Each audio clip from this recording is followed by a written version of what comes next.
ભાવનગર શહેરના ક્રેસન્ટ વિસ્તારમાં અશાંત ધારાને પગલે ઘોઘા રોડ પોલીસ સ્ટેશનની ફરિયાદમાં એલસીબી પોલીસે 2 શખ્સોને ઝડપી લીધા છે. અશાંતધારા વિસ્તારમાં city survey number 4463 plot number 567 A1 અને A2 વાળી મિલકતમાં અશાંતની ફરિયાદ નોંધાઈ હતી. નોંધાયેલી ફરિયાદમાં પોલીસે ધર્મેન્દ્રસિંહ નિર્મળસિંહ ગોહિલ અને જુનેદભાઈ હારૂનભાઈ ગનિયાણીને ઝડપી લીધા છે.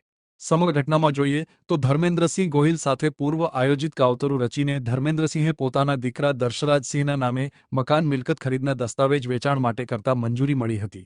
ત્યારે અલાર્કભાઈ ગનિયાણી પાસેથી મૂળ માલિકના બેંક ખાતામાં 5.50 લાખ ધર્મેન્દ્રસિંહ ગોહિલ અને જુનેદભાઈ ગનિયાણીએ મેળવી લીધા હતા.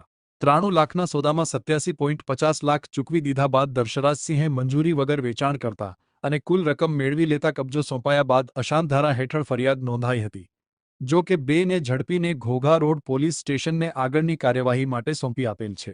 એવું પણ જાણવા મળ્યું છે કે આરોપી અલર્ખભાઈ કાદરભાઈ ગીગાણીએ મકાન ખાલી કરી મકાનનો કબજો આરોપી દર્શરાજસિંહ ધર્મેન્દ્રસિંહ ગોહિલને પરત સોંપી આપેલ છે.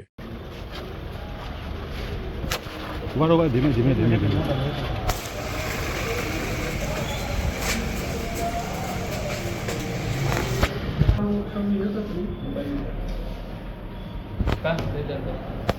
जीरो 427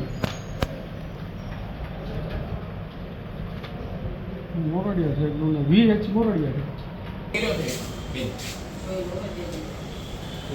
રજીસ્ટર અંગે કયું ચેક આ તો એ રહી ગયો ચેક આ નામમાં છે 151 આમાં ચડાવું